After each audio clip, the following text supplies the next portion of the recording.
There's not one guy, one person in the history of this program that's bigger than the program. Welcome to the Program Guyz Positional Preview Podcast. This is the offensive line episode. I am your host for this mini-series we're doing, Mark Hall. You know me. Hopefully you like me. I am joined today by program guy Matt Gann. Matt, say hello to the people. Welcome back, everybody. Welcome back.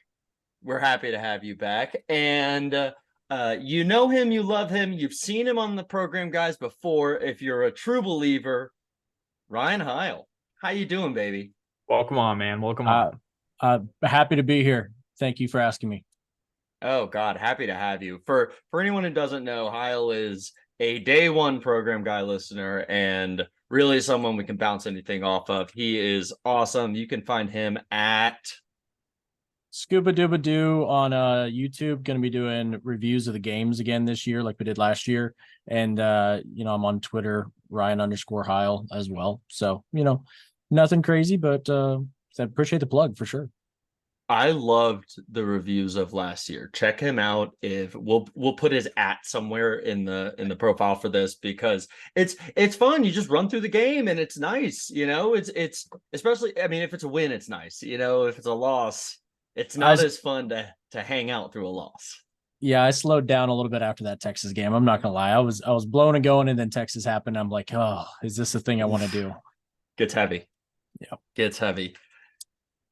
If you stuck with us already, you can always follow us at Program Guyz with a Z on Twitter, on Instagram. I'm not Mason. Follow us on Threads. Hit us up on Facebook. We're still there. Patrick's blowing up the TikTok. He's TikTok P out here.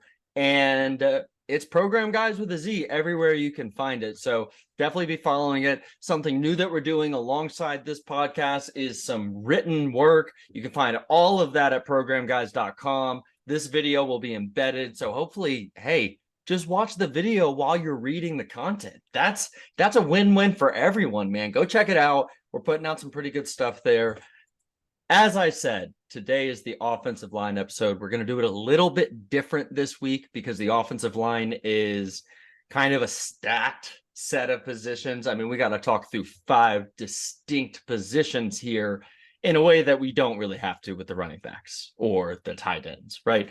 So instead of hitting 2022 and then hitting 2023 as solid blocks, we're going to go position group by position group. We're going to go left tackle, left guard, center, right guard, right tackle, just like the essay you're hopefully reading. And we're going to zero in on what we had, what we have, what it's going to look like. How we feeling, guys? I feel like the offensive line is a big unknown this year, even though they have announced who the starters are, other than that left guard position, which we'll get to here just a little bit. A lot of the guys have left in the NFL, and there's going to be a lot of replacing guys from last year, especially the left tackle, which I know we're going to talk about first, and the first-round draft pick and Anton Harrison. How do you replace a guy like that? We do maybe have a transfer coming in to do that, but Bill B is going to move this line around, give guys opportunities. So the first couple of weeks is not going to be the same guys that are going to finish the season. So it'll be really interesting who gets opportunities, especially with some freshmen coming in and some transfers. So excited to see how this line ends up being from start to finish. Ryan, any general thoughts before we get going?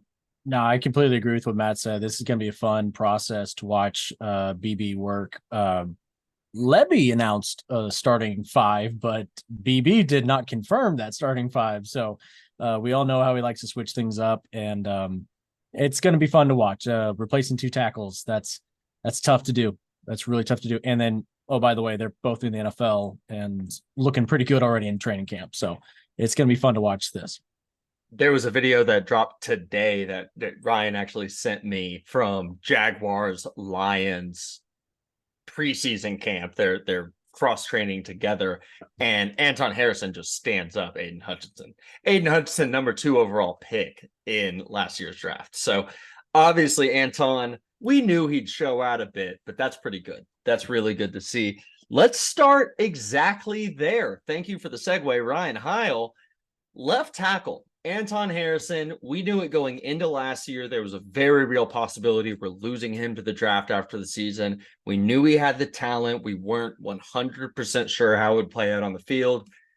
And man, it worked out. He turned in an all Big 12 first team performance and was the bedrock on the left side of the line right up until the Cheez-It Bowl when he saw the check. And understandably, put his body first. So that leaves us with a bit of a hole there. And luckily, the transfer portal exists because we were able to go and snatch out of Lincoln, Nebraska, Stanford transfer Walter Rouse, standing 6'6", 322. Walter Rouse is sort of size-wise everything we've seen Bill B want from a tackle.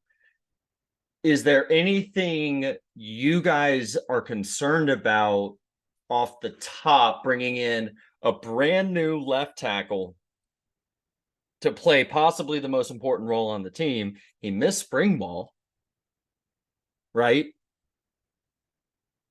I still think he's going to be pretty good, but there's a lot to think about there. Ryan, I'll start with you. No, I completely agree. There's question marks surrounding him, especially with that injury. But what's nice is he is everything you want in a veteran that you bring in. This is why the transfer portal works. It's supposed to bring in to fill holes, to fill gaps that teams need. I believe Jacob Sexton is the future of the left tackle position, but he's coming off of an ACL. Picking up Walter Rouse, one, it gives you time to let Sexton heal. That's exactly what he should do. Two, that is a veteran that everyone can look to and just watch him. And I mean, he's played, oh gosh, how many snaps? I wrote it down. 2,000 plus snaps. He's let up less than 6 sacks over his entire career. That's incredible when you think about he's been playing Power 5 his whole career. The thing that concerns me about him is that shoulder. He says it's been looking pretty good and feeling good coming into training camp.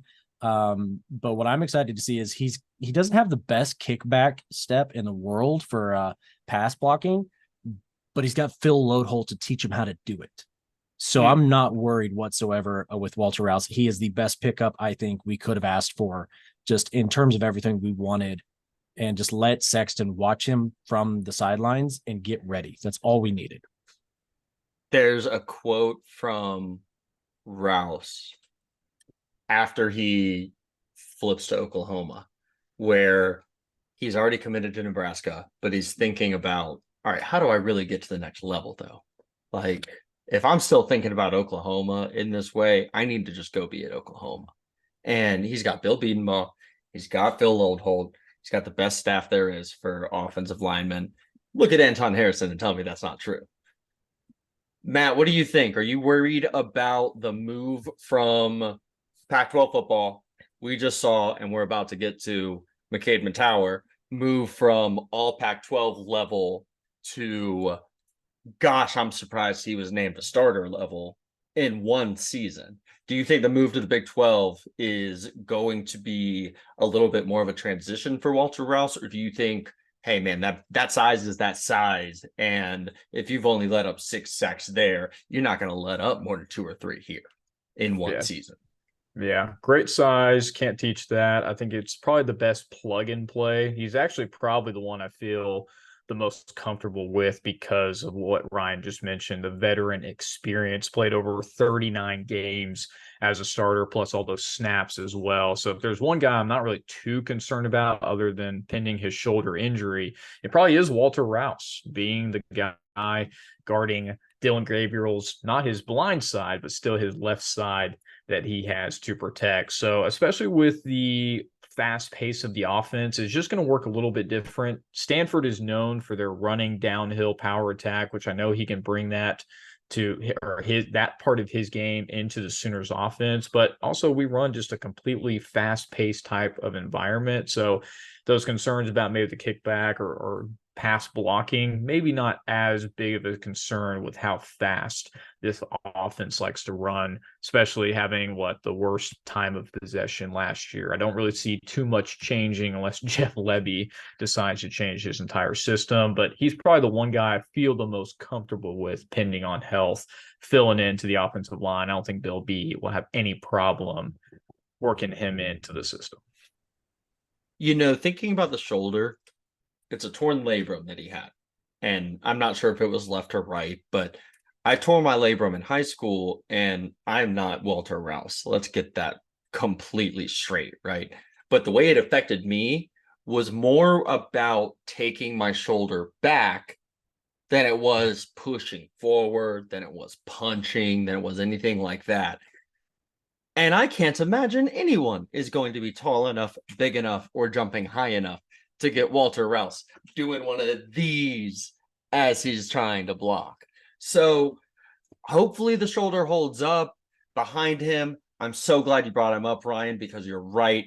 As it stands now, Jacob Sexton looks like the future at the left tackle position. He appeared in 10 games last year before tearing his ACL in the Cheez-It Bowl. And dudes get better from ACL injuries, man. I haven't seen reporting on it, but if he's showing up in games 6 games into the season, are you blown away? Anyone? No, not at all. Not at all, especially if he's watching and getting ready behind Rouse. I'm not saying he should do it, but I did see video of Walter Rouse last season doing pistol squats with weight on a box. If that's how you build strength in your ACL and you're that size and you can do that, Jacob Sexton, do those all day long. I don't know if that is how that works, but I'm here for it. Sexton, I absolutely love him. He's a guy that BB is going to just adore. You watch his tape. He's a finisher. He's active with the hands. He loves to get guys into the inside and then just maul them to the ground. Is that not BB? That's Bill Bedenbaugh's entire resume for what he wants. And he's even bigger than Walter Rouse, 3 pounds bigger than Walter Rouse as a sophomore, which probably means some of that weight isn't good, but he's got 2 more years. He's got 2 more years. That's what Schmitty's for. Well, and the interesting thing becomes what happens if anything happens to Walter Rouse, right? Aaron Parks announced he was entering the transfer portal during the transfer portal dead period. Hysterical. Welcome back, Aaron Parks. And Hayden Green is a 4 or 5-star freshman, depending on who you talk to. In the PG's recruiting system, he is absolutely a 5-star freshman. He's been playing mostly at guard. So what do you do there? Do you risk moving him over? Do you move Tyler Guyton over, who we've discussed before? What is there someone you think you turn to? Because I'm almost inclined to think throw Aaron Parks out there and see if he can replicate the Cheez-It Bowl and not mess up the chemistry on the rest of the line. And this is, knock on wood, worst case scenario. Matt, what do you think? It's always good to have depth on the offensive line. Injuries do happen, but those guys are indispensable when it comes to filling in and the complexity of what the offensive line has to do when it comes to protection, run schemes, blocking. I mean, there's a lot that goes into it on a every down basis. And so having depth at each position and the ability to work in guys into different positions. I always think of one of the Packers offensive linemen, Billy Turner, who plays guard, plays tackle. He's not there any longer. He's a Jet, but that kind of ability to play inside and out can only make the line better, especially if there is end up being an injury at some point in the year. And unfortunately, injuries do happen. So depth is always good. And Ryan, you mentioned that's a Bill Bedenbaugh classic, is getting guys moved around the line and seeing what the 5 shakes out. I think, Matt, you actually said at the very beginning, the guys who start the year won't necessarily finish the year as the starters. I think that lends itself perfectly to moving on to the left guard position. At left guard in 2022, we had steady Eddie Chris Murray. You can't really ask for much more than what Chris Murray gave you, but the highs are not as high as we hope we can see from some of the guys on the roster now. I think that's more than reasonable to say. He's an absolute program guy, but fourth or fifth year senior, he's moved on. We wish him the best. We love Chris Murray. Moving on to 23. There's a whole plethora of guys, but I think really it comes down to two. It comes down to Savion Bird. One of those. Savion. What? Yeah, Yeah. don't ask me. So Savion Bird. And Appalachian State transfer Troy Everett. Troy Everett appeared in 6 games as a center for Appalachian State last year, and he's working in at guard for the Sooners right now. He was a freshman All-American at center. So in 6 games, he made quite an impact. I think second team. Sorry about that, guys. I think everyone's hoping this is the year that Savion Bird takes the leap. What do you think, Ryan?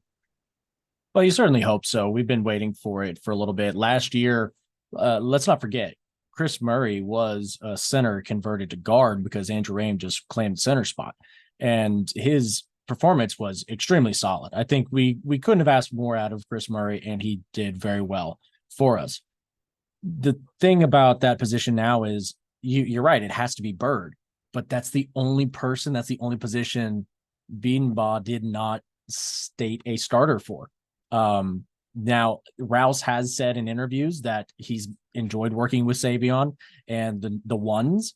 So that leads everyone to believe it's Savion's job. But like you said, Everett seems like a guy that BB loves. And then just the fun little thing I tried to do is I tried to fill out a depth chart with everybody's name. And what's weird is there are so many names in multiple positions. It's not even funny. You're talking about Taylor, Schaefer, all kinds of different guys could plug and play different spots. So Savion's got he's got his work cut out for him, but this has to be the season. I'd have to imagine it's nut up or shut up. If it's not this year, you wouldn't expect him to unseat a Troy Everett next year. And then it becomes, all right, man, maybe we shift you to right guard when Mataro's gone. Maybe you get some snaps at tackle where Tyler Guyton is left, right? Yep. It gets a little risky, man. You become a utility player real fast. Matt, what do you think? Do you think Savion Bird takes the leap this year, or are we going to have to rely on someone who feels a little bit more stable in a Troy Everett? Yeah, I don't think we would have gone to the transfer portal if there wasn't a potential need specifically for that position. I talked about it on the other pod. That's a hot point. Yeah, we talked about another pod for under and over performers, and I actually had my underperformer being Bird because again we've had him for 2 years. He's obviously dealt with injuries, but he was a highly recruited player in his class. And like you guys just mentioned, if he doesn't take the leap this year, it's just not going to happen at all. So this is the opportunity for him to fill in a spot for Chris Murray, plug and play in with the offensive line with a couple of transfers. But I would almost feel comfortable with Troy Everett or even possibly plugging in Caden Green into that spot if Bill B thinks he's ready. So I would have no problem if Bird doesn't step up to the plate and does his job in that position. If those two guys are ready, we wouldn't bring in Troy Everett if we didn't think he could play the position. And obviously we got Caden Green in the works, and I feel comfortable with either one of those guys if Bird doesn't end up being. But again, depth is always good. Let's see what happens because that's the only spot up for grabs currently based on what Jeff Levy has told us. We'll see how that plays out. Well, and I mentioned him earlier, but man, I'm high on Caden Green. I think that the left and right guard positions, I mean, they said left guard is open. We're going to get a little deeper into right guard, but Caden Green is someone I've got my eye on as a player who could fill in at either spot depending on the way the season goes. And that's not saying he steals a job, but maybe someone gets hurt, anything happens, and you just never know. If he's someone you can trust to plug in there and play, maybe you go that direction. Behind Caden Green, freshman Heath Ozida is playing in at left guard.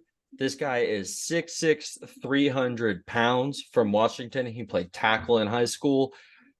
In a perfect world, he doesn't see the field. He's redshirting. He's putting on weight. He's got a frame that can hold a lot more weight. This is a Bill Beanball guy through and through. And if we see him weighing 315, 320 this time next season, that's when I want to see him competing for a spot. Any final thoughts on the left guard position, guys? I would say don't count out Schaefer just yet. Caleb Schaefer from Miami of Ohio, Yep. He started most of his games and played most of his 41 games at the left guard position. So, it's not like it's just, oh, he wants to stay there forever. You can move the guard positions every now and then, but I do love the Caden Green take. He's going to be a guy. This room looks young and it looks hungry, and you can't be more happy than that. I mean, really, you can't. So, left guard, it's going to be a fun one to watch. It really is. Yeah. And throughout the season, I think Matt is absolutely right. We're going to, unless someone comes in and steals it and just owns it, and Xavier Bird, who I'm going to expect to start week 1, just never lets up, we're going to see more guys get opportunities. It's going to be a fun one to keep an eye on. Moving on to the center position. Andrew Rame. Another year, Andrew Rame gets hurt. I am not anti-Andrew Rame. I like him a lot. He's a very solid center. He's not Creed Humphrey, but no one has ever been Creed Humphrey. Our frame of reference is skewed. Ryan, I think you probably can speak best to what Rame brings to the offense, should he be able to stay healthy throughout the year. Do you mind going into a little bit of depth on what that might be? Sure, absolutely. So, I mean, obviously the center is going to be the one that's the most important on the line in terms of making the calls, but there's also a lot of a relationship with the quarterback that you have to have as well. He's a 3-year starter. He's got the size. He's got the ability. There's just always kind of been something off. Just it never really quite felt like he has total control of the line. I mean, especially when like Marquise Hayes was still with us, it just never felt like he really grabbed the reins. I was actively saying last year, I want to see what Nate Anderson can do. We didn't really see that a whole bunch, even though Rame did get hurt, so we got to see it a little bit. But now you're telling me Troy Everett's here. I'd love to see it. I really would. I think Andrew Rame is a fine player. I'd stack him right up there with your Eric Rins of the world, below your Eicherts and your Ty Darlingtons. But truth be told, if Everett shows he's got the chops for it, and don't forget, he was the starting center when App State went into College Station and beat Texas A&M. He feels like a guy that's just got something to him. He feels like a guy that's got something to him, and I can't wait to see it. There are a couple other guys that I'd love to see. Joshua Bates. I mean, have you heard as much hype around anybody as Joshua Bates at the center position for a guy that young? I mean, I'm not making any comparisons to Creed Humphrey. I think he's one of the best centers OU has ever had, and maybe in college football has seen in a long time. But this guy is getting a little more hype than I remember Creed getting. So that's something to keep an eye on for sure, especially if we can get some reps before SEC. Fall camp is fun, man. Fall camp is a lot of fun. Come on. He's another guy to me that, because you've got a center starting at the position, because you've got a guy who's already burned a red shirt with Troy Everett at the position, in a perfect world, Joshua Bates is the day one starter because he's that good, right? But in a more realistic perfect world, he's another guy like your Hito Zaidas, like Logan Howland at tackle, who we didn't talk about with left tackle, but he's a guy who could switch to either position. He's only 288 pounds. He's a little bit lighter than you want these guys to be. In a perfect world to me, him, Ozaida, and Joshua Bates are all able to spin the red shirt, get another season, and compete when that job is open next year, if it is open. Because similar to left guard, if Troy Everett takes it, I don't think he lets it up. He didn't come here to just play around. Completely right. He's got years of eligibility left. Completely right. And I want to throw another name in there just because it's a fun one. Drew Batt, 6'7", 274 pounds, because he's also a basketball player. He played center in high school for football and basketball. I don't Very know. cool. That's never going to work in a BB offensive line, but isn't that fun? This is what we get from BB. We just get dudes who can just be like, oh, go try over here this week. So I do have, that is our emergency.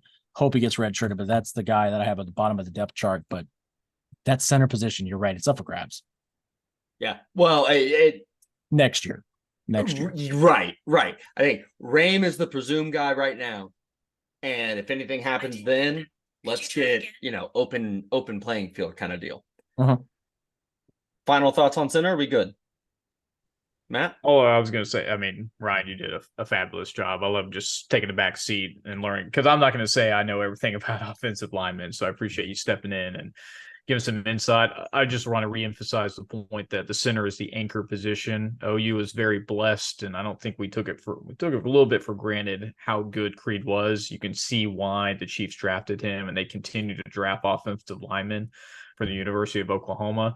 But that's why Creed is the number one center in the NFL. He is that generational center.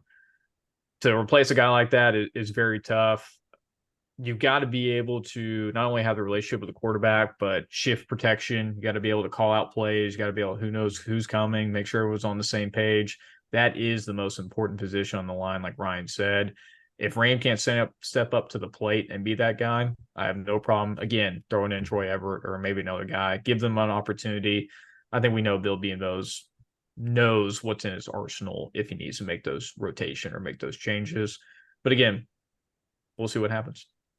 And if I may, real fast, Matt made a great point earlier. Let's not forget, Dylan Gabriel's a lefty. The line is kind of flipped. It's different. Right. So Rame's first season was with a righty quarterback, Jalen Hurts. Now he had to flip everything and got hurt last year trying to figure out a lefty, flipping things around. So you got to cut him some slack, but now it's year three. Yeah. No, he's got to. It'd be year 4 if he started with Rame. Yeah. Or with Hurts. Yeah. Yeah. So that's just my 2 cents on it. I cut him enough slack as I think I can. If Everett or Bates is in the wings, really, like we think they might be, come on, Andrew. Competitive depth. We hear that phrase every single day during camp from Brent Venables and from the rest of that staff. They're preaching it in meetings and telling all of these guys, hey, you might not be the one on the depth chart, but competitive depth means you're competing with the depth too. So you might get your shot just as well as anyone else. Speaking of positions that I'd like to see someone get their shot just as well as anyone else, the right guard spot. This was handled. Actually, I was surprised to see this. The only person to start every single game on the offensive line last season, right guard McCade Metower. After getting a all Pac-12 second team selection in 2021 at the University of California, he transferred to Oklahoma, stepped right into the right guard position. And I'm not going to lie, I was underwhelmed, but all we've heard from the coaching staff, I think there's a Jeff Lebby direct quote that's like, you're going to see a different McCade Metower this year. And look at 6'4", 310. He hasn't dominated anyone physically so far like you would really want to see him do, but he's a year deep with Jerry Schmidt. And he's a year into the offense. So maybe? Matt, what do you think? Yeah, it just felt like every time last year there was a holding or a false start, it was Caden McTower every single time. And maybe I focused in too much, but I'm actually really surprised by that stat that he was the only player that started every single game. I mean, obviously Bill Beanbose sees something in Cade to obviously bring him from California, start him every single game. You really don't see that too often unless he's very clear on what he wants. Definitely has a body type, but I don't know. I just didn't see a lot last year that gives me a lot of optimism. Sure, the coaches are going to hype him up. They're probably not going to say too many bad things about a player, but he really needs us to take a couple steps forward, because I definitely think he took a couple steps back last year, especially with what we were expecting out of him.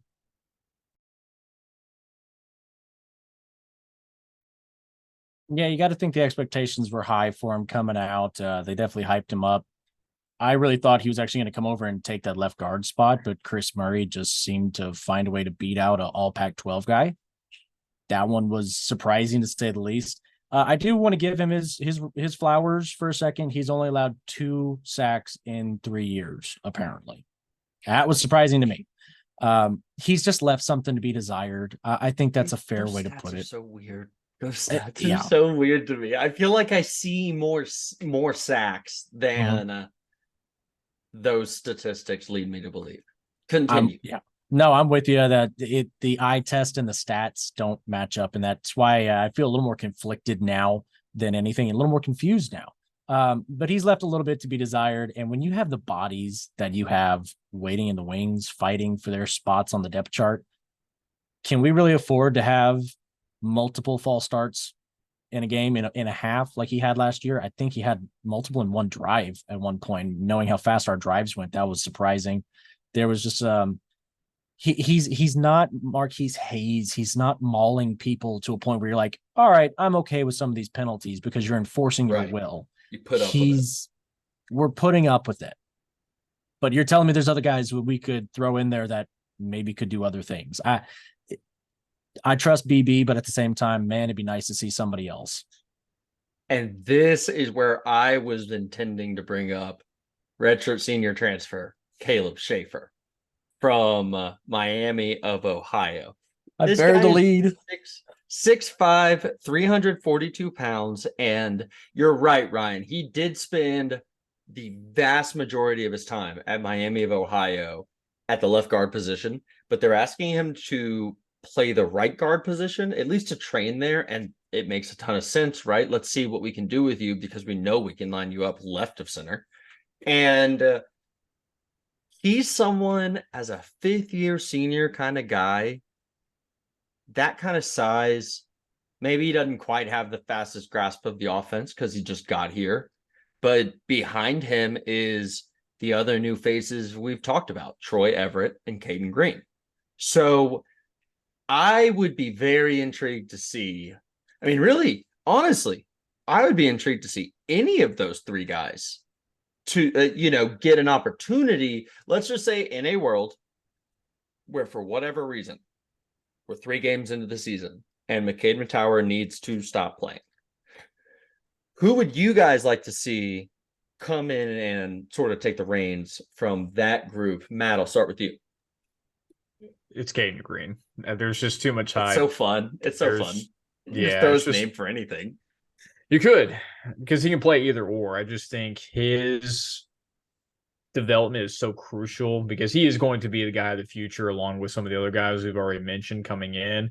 But I think he's probably the most ready offensive lineman based on what we've seen and coming out of high school. It's why he's so highly rated and why it was such a big win for Bill B and BV going into his recruiting. So if it's going to be anyone, I would hope it would be him, or at least give him some opportunity to show what he can do as a true freshman. I love the Caden Green take. I know that y'all are very high on him, and I am as well. There's just something about seeing a 342-pound man at right guard that, come on, that has to intrigue you a little bit. It's a boy and a man. Just Gavin Sawchuk, just stay behind him and you'll go places, literally. So I'm going to say for the fun aspect of it, and he's more proven. I'll say that. Caden Green is the fun choice, but I think Schaefer's the proven guy. But man, this is a fun little exercise because there's no other position I actively say this is probably going to happen. I'm saying it's likely going to happen. With Matower? Replacing Matower, yeah. Well, and this is the fun part about spring ball, summer, fall camp, the off season, is projecting the guys we haven't seen, and all of them in our heads are better than the guys we have seen. I think it'll be, Beatonbaugh knows what he's doing, but I would love to be able to see us rotate that position early and check out what some of these other guys have to bring. A position I'd love to not see much rotation at, because hopefully we're very settled, is the right tackle spot. Now, last season, Wanya Morris started there, and really kind of came into his own, sort of came into not what we expected coming from Tennessee with Key Lawrence and Eric Gray that wonderful summer. Remember how fun and high we were? Speed D, baby. But he really did play well last year and parlayed that into a third-round selection with the Kansas City Chiefs. He's playing with Creed Humphrey. He's playing with Patrick Mahomes. He's going to get paid at some point. If Wanya Morris has anything, it's going to come together on the Kansas City Chiefs. Shout out Wanya. Love to see success for him. It leaves quite a hole at right tackle, and we have quite a big man to fill it. 6'7", 327-pound Tyler Guyton. For my money, maybe the best athlete OU has. And that he is that big and that athletic is all the more impressive. TCU was playing him at H-back before he transferred to Oklahoma.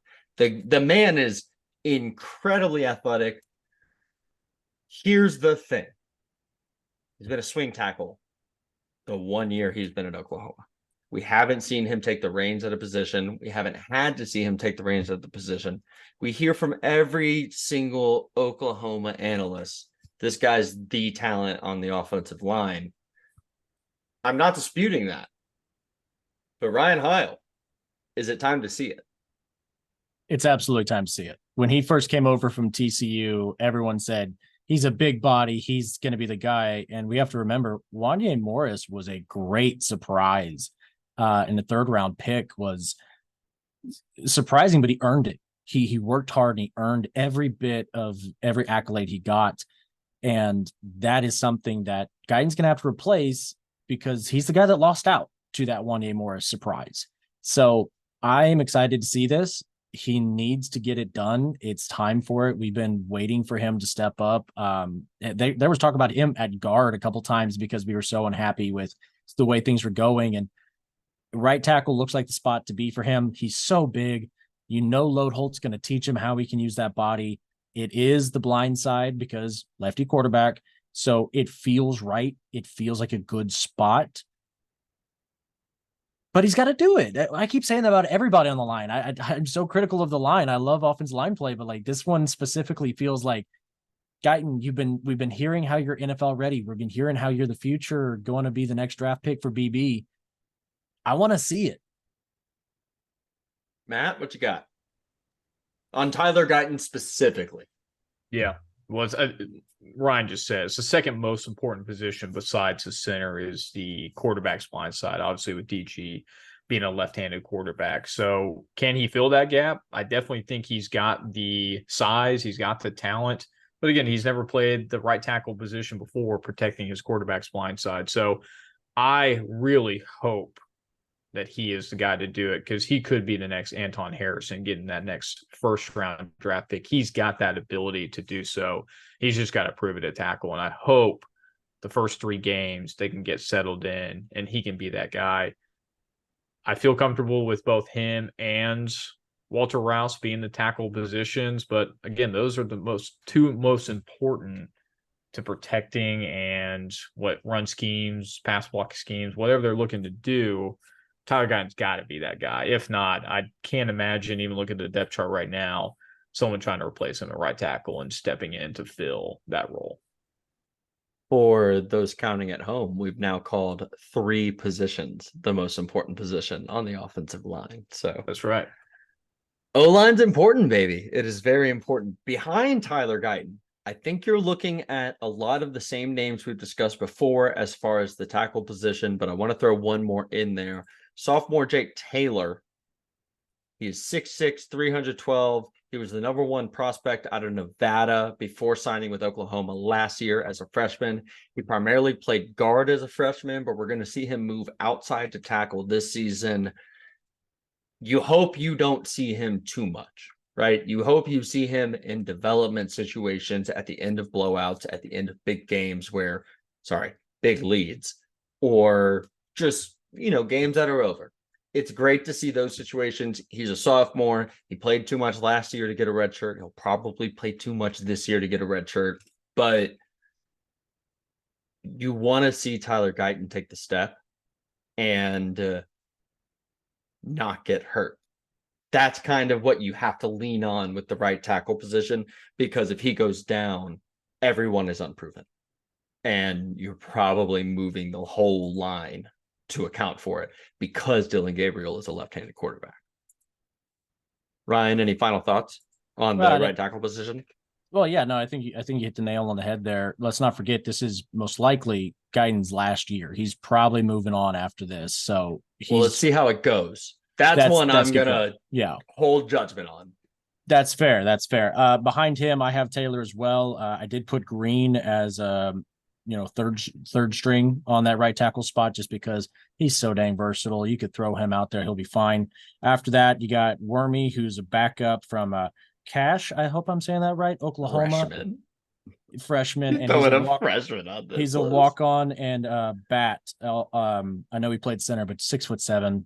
Throw him at a tackle position. So that spot feels a little lean, but at the same time, I don't think I'm more confident about anything on this football team than the two tackles, because on paper, Rouse and Guyton should be the guys, and they should do really well, especially in the Big 12 with defensive ends. I mean, McDonald's not at Iowa State anymore. I don't know how deep the defensive ends are going to be in the Big 12 this year. So it feels like this is just right for the picking for these two guys to come in and say, this is my Wanye Morris type of year. Let me go make my money. And I'm 100% with you on the Walter Rouse side. Like I opened with on Tyler Guyton, I need to see it.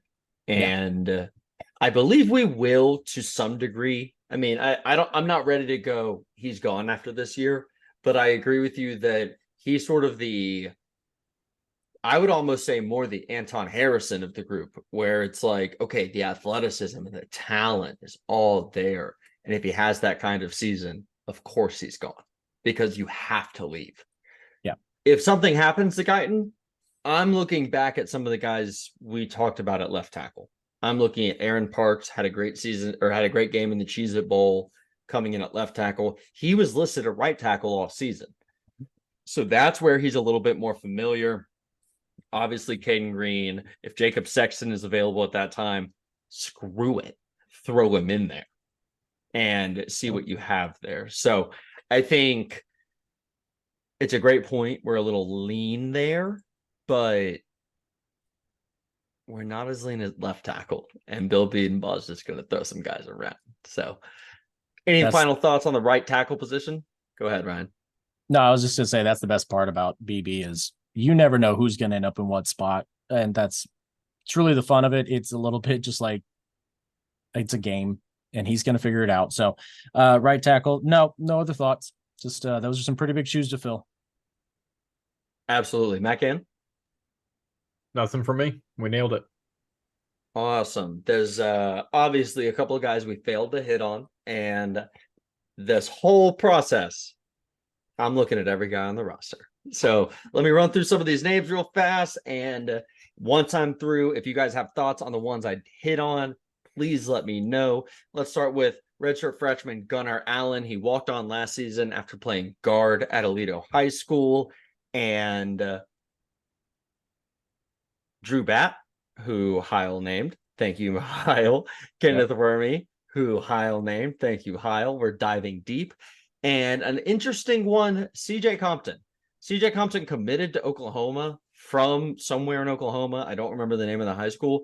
Doesn't appear on the roster. So something may have happened there, but he's a body. And Ty Kubicek joins the roster as a walk-on center from Sacramento, California. That's the kind of thing that sort of feels like, hey, if we don't have a center in 3 years, we're going to look at Ty Kubicek and be like, man, we have a center. That's the way that if it's ever going to work out for him, that seems like the way it works out. And Ryan, you named him earlier. I'm glad you did. Nate Anderson. We haven't really seen it come together for him. He was a very highly regarded recruit, prospect, whatever, and it hasn't happened. I'm surprised we haven't seen him move on or look to move on, get another opportunity. Seems to love Oklahoma. He's number 69, so you know he's rad.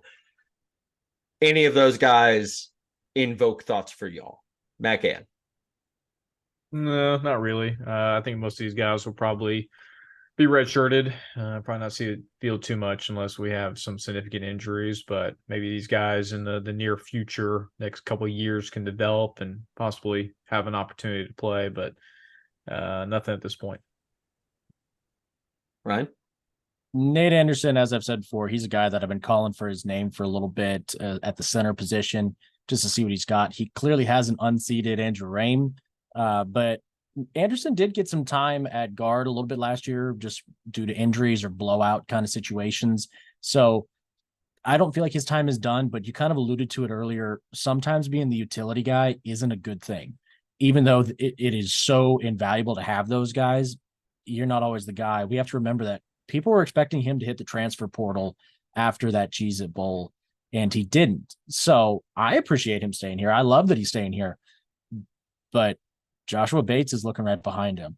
And I think he's already behind a couple other younger guys at the other spots that he has a utility for. So Nate Anderson, I like you. I want to see you at center a couple times, but I'm sorry, homie. Not looking good with those young guys behind you. I think he's a great transfer portal candidate, and he's going to work his ass off for Texas State here in about a year, 2 years. Go get them. Finally, Go Bobcats. Finally, sort of our wrap it up thoughts on the offensive line. I did this whole thing. I wrote this whole deal, and I actually feel better now than I did going into it, because despite the unknowns, the bodies at every position, it feels like, and I hate parroting coaches, but competitive depth at every spot, where if someone goes down, maybe you're shifting a guy from left guard to right guard to left guard, moving people across the line as you have to. But there are probably 6 or 7, maybe 8 guys that I'm comfortable seeing play real snaps along the offensive line. And however that comes together, I'm feeling okay about it. Now, you need the linchpins, you need Walter Rouse, you need Tyler Guyton, you need Andrew Rain. And if you can get all 3 of those to play to potential, the guard positions work themselves out, I think. Whether that's Cade Matower and Savion Byrd, or it's the depth that we've talked about all throughout the episode coming in to supplement those guys if they can't get it done. Matt, any final parting thoughts on the offensive line before we get out of here, baby? Mm-hmm. Yeah, just know, Sooner fans, the first 3 games, you're probably going to see a little bit of rotation as they play Arkansas State, SMU, and Tulsa. I think those 3 games always give Bill Beambo a little bit of leeway before heading into Big 12 play of which guys are going to gel, which 5 guys can play and play together as a unit. So I want to see this line, whoever it ends up being, dominate. We need to get back to running the football and protecting our quarterback and just have a dominant, mauling line like the offensive line who won the Joe Moore Award a couple years back. That's the type of line that we need to see, bringing that momentum not only into the season, but also years after that as we head to the SEC, where trench play is the most important parts to have, both offensive and defensive. So we need a really good year out of these guys because we got a lot of young guys and a lot of young talent coming in. That's got to start this year. So it'll be exciting to see us get back to that. Ryan, before you go, Matt reminds me of a statistic that just sticks in my head. His last season at Ole Miss before coming to Oklahoma, Jeff Lebby helmed an offense that had 3 1,000-yard rushers. That's 2 running backs and quarterback Matt Corral. That's offensive line play as much as it is anything else. Ryan, cap us off. Yeah, I'm excited to see what happens this year. I am hoping for more blowouts so we get to see some wacky combinations. Let's see some crazy things happen. BB loves to do that until about Texas, and then he kind of settles in with his guys. That always kind of feels the way it is. I gave you, Mark, the hot take when we were talking one time. I want to see Troy Everett at center and Andrew Raym at guard. Just see what happens. I think that could be a hot take. And then let's say for some reason Jackson Arnold gets in that line is set up for a left-handed quarterback. You got to flip it back to a right-handed quarterback. This BB's got his work cut out for him this season, and I'm excited for it. On paper, I can plug different names in, but I'm kind of liking everything that we're building towards, and we're building towards the SEC. You got to be happy with what's happening. Absolutely. No matter what your conclusion is about the 2023 offensive line, the talent level across the board has absolutely stepped up. We're able to bring in better talent, bigger bodies, better bodies. You don't want to assume anything, but we're taking the right steps, like you said.